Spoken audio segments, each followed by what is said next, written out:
The Food and Drug Administration has been quick to go after the producers of pomegranates, of cherries, of any product that is in any way associated with a therapeutic effect. In the case of pomegranates, pomegranate juice, the antioxidants in pomegranates are associated with various positive health effects.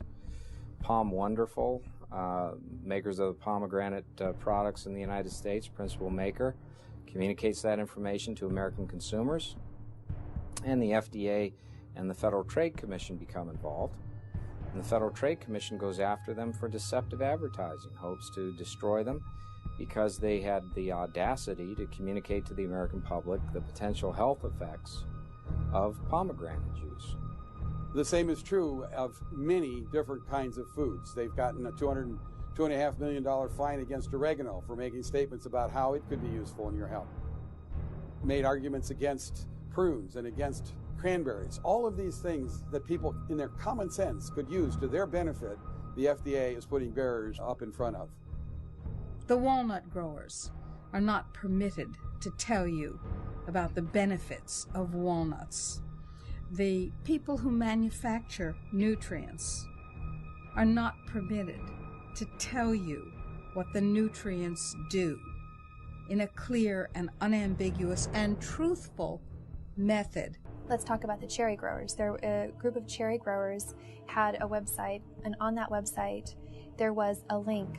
It was to Harvard's website and their research on the benefits of cherries in terms of treating gout, I believe.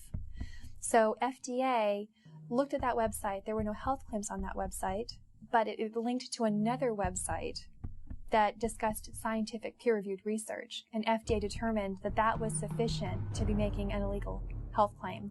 FDA went after the cherry growers, literally with guns blazing, knocked down their doors, forced them to sign a consent decree, and agreed never to share any information about the benefits of cherries.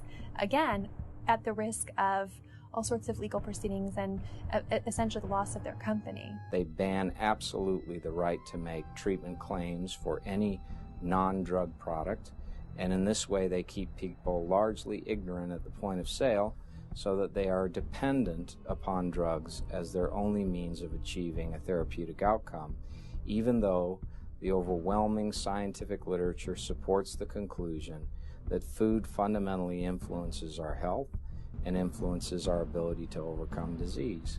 If you tell the public that your food has these kind of health benefits, that food then transforms into a drug. And since the FDA has not approved that food as a drug for that indication, it's an unapproved drug.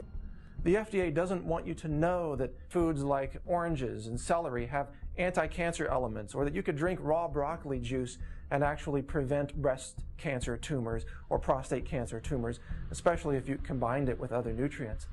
But the truth is, health is available in abundant, intensive form, and diseases go away when the body gets what it needs at every level.